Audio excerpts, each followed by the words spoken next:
That's a good look. Neil Tennant and Chris Lohr here now. It's lovely to see both of you. Nice to see you. I can't believe I've never met you before. I know. Because I've grown up with you. You know, I don't know. I can't sort of believe I haven't been on before. You've got us out of bed first thing in the morning. So congratulations. Thank you for doing that. Thank you. And congratulations on the Brit Award. Thank you. Was that kind of, I mean, does that, you know, some people say, oh, awards don't mean anything. Were you chuffed? Both of you? I think it's true that some awards don't really mean that much, but this one actually was a really nice feeling because it's the British music industry gets together. It's all the record companies, and we were told it was a unanimous vote by them that they thought this was the right time. And of course, it's 25 years not since our first hit, but since our first record was released, which was in 1984. And that was the first version of West End Girls, which was finally a hit to the end of the following year. Do you know, I loved that song. It was so different to anything else, and I loved the video was fantastic. It was very ahead of its time. I mean, it still looks really, really good today, don't you think? I mean, looking back at that, really good there, don't we? You do, both of you. Well, you're all sulked in the background. You were being sulky and sucking in your cheeks. It was great. I absolutely loved it. I really did, and I wanted one of those big long black coats that you swished around. I've still got it in my wardrobe. I'll bet you have. Really, really, really Stephen good Linnard. stuff. Really good stuff. And the thing is, you know, at 25 years, you've not changed, but the thing is, it's like everybody else has caught up with you almost. Do you know what I mean? Because you were so ahead of your time. Yes, I think we've always tried to write contemporary pop songs, and what we've really focused on is writing songs. Like, you know, West End Girls was the first one, and on the new record, it's still the same thing. We're trying to write songs that are going to mean something to people today. Well, the new single's out. There's an album as well, and you're going to be touring. Yes. Yep. Yes. Do you enjoy that? Yeah, we do. We never thought we were going to be a touring act, but you know, we even play festivals now. Playing Tea in the Park this year. Yeah, but we're also playing the O2 Arena, which we're looking forward to. That'd be brilliant. That'd be really good. We've talked about the single. Let's have a wee look at it because people want to see. Here we go. Absolutely beautiful. By a Dutch guy called Mr. Hugebrugge. Oh, I love Mr. Hugebrugge. And he's, I think you need to get him on the show. Is that his real name? Isn't it? Yeah, he's from Holland. I love it.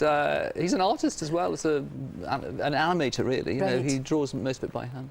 No, it's beautiful. That's the thing about you guys. You're always very innovative in everything that you do, not just the music, but the video. Let's try and do something a little bit surprising. The costume, everything. You know, it's the whole sort of package, and I think that's really good because that just works. You know, all works together. And was that you were saying you worked with the producer of Girls Aloud? Yeah, they're called Xenomania. They've produced pretty much of the Girls Aloud singles, and also Sugar Babes. And a lot of people. In fact, the main producer wrote "Believe" for Cher. Really? I love that's what his empire is founded on. That's the one that you wrote for the girls, isn't it? Yes, we co-wrote this one as part of the sessions for our album. So we were thrilled when Xenomania said, could we give this to Girls Aloud? Because, I mean, they're a national institution now as well, aren't they? They are. They really have come on amazingly well, I think, from a sort of quite strange start, and now they're doing. Now, what's interesting is they've guided their career themselves, really. Do you think that's the way it has to be? I think because they came out of a TV talent thing, didn't they? Pop stars, and a lot of those people, if you notice, don't really survive. But Girls Aloud have survived because I think they've really got a lot of guts, really, actually, and they've stuck with it. You do collaborations.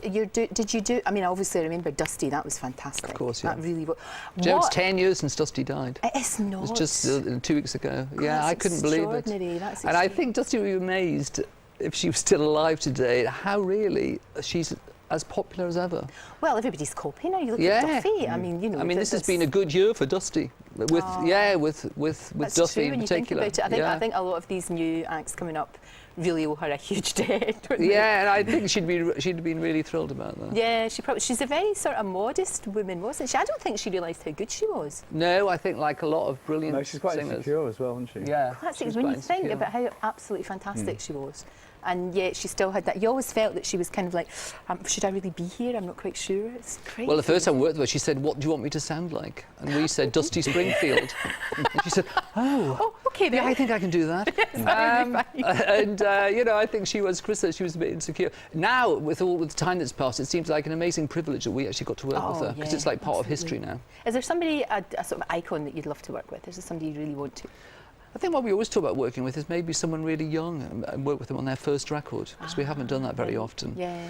I think that would be really, really exciting. But I do think we work best with women, so maybe a young woman. That'd be really good. They'd be lucky to be working with you guys. And they tell me you're doing a ballet. Are you dancing in it? Sadly, no. Oh, I would love to Well, see you that. never know, we might get a bit part in it. No, we're writing some music for a ballet which is going to come out at Sadler's Wells. A friend of ours is a dancer at the Royal Ballet and he asked us. Fantastic. But we found a great story. It's a Hans Christian Andersen fairy tale and it'd make a great sort of traditional ballet, you know, telling a story, and it should be really good. Really good.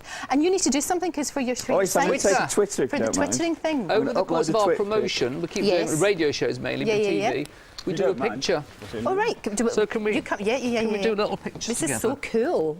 This is unbelievably cool. Ready? I've never been photographed live on the television. Great. And will that be on your twittering I'll do thing? it. If you go I can do after it now when if we you want. oh you can do it now. Do you want to do it now or? Yeah, Right. we'll do it now. Yeah, so Okay. you go to at Pet Shop Boys on Twitter. Right, and I'll be there. You'll be there, fame at last. Thank you so much. I'm honoured. I could talk to you all day. Good luck with everything that you do. Thanks it's an very much. absolute That's joy. Don't wait 25 years until you come back in again, God, please. no. No, it'll be too old by then. Even I have to admit that. Thanks, guys. Thank you very much. Thank you very Thank much. you. Right, and just